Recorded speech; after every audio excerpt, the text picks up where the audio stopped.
अस्सलाम वालेकुम students, how are you all. आपने मेरी पिछली वीडियो में देखा होगा कि आई हैव टॉक्ड और I have taught you about cells, ठीक है। उसके बाद हमने सेल्स के डिफरेंट ऑर्गेनेल्स के बारे में भी नेम्स उनके देखे, और उसके बाद हमने उनकी टू ऑर्गेनेल्स की, उनके स्ट्रक्चर, उनका फंक्शन, उनकी इम्पोर्टेंस देखी।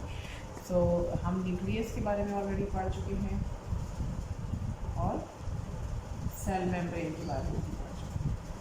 Right now I am going to talk about another organelle which is known as cytoplasm. It is just a rough structure of a cell, ठीक है। इसमें हमने न्यूक्लियस भी पढ़ा, सेल मेम्ब्रेन भी पढ़ा, ठीक है। उसके बाद साइटोप्लाज्म जो है, this whole area which is present around the nucleus is basically known as a cytoplasm, ठीक है। और साइटोप्लाज्म क्या है? This is basically a jelly like consistency it has, ठीक है। इसकी नेचर क्या है कि इट हैज़, ये बहुत लिक्विड फॉर्म में भी नहीं होता और सॉलिड फॉर्म में भी नहीं होता। जैसे जेली की कंसिस्टेंसी होती है कि neither very liquid nor very solid, तो इट हैज़ सेम कंसिस्टेंसी, ठीक है। और ये पूरा एरिया, ठीक है, साइटोप्लाज्म होता है। और इस साइटोप्लाज्म के ऊपर rest of the organelles are located, you can say like अगर ये न्यूक्लियस है तो this nucleus is located on cytoplasm, ठीक है।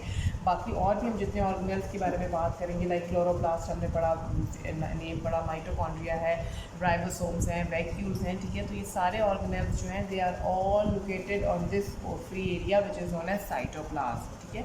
और cytoplasm basically it has a jelly like consistency इसकी है, और इसका फंक्शन यही है कि ऑल द केमिकल रिएक्शंस या फिर जितने ऑर्गेनेल्स हैं, they are located on this organelle, ठीक है। It is providing a space to all the organelles.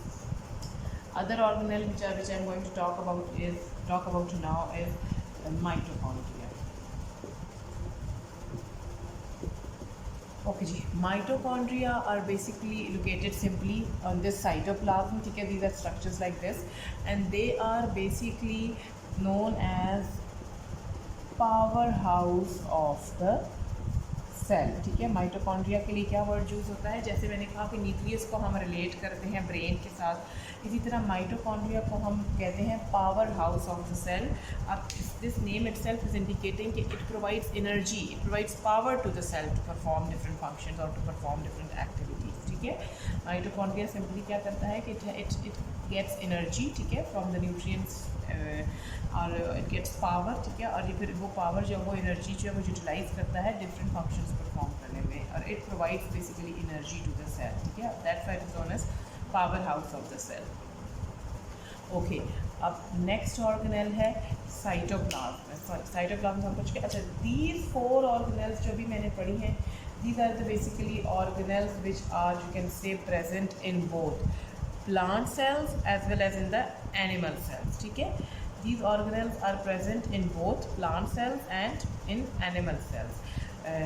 Other than now, अब कुछ organelles ऐसी हैं जो कि only plant cells में present हैं, वो animal cells में नहीं present. So अब आप now we are going to talk about those organelles.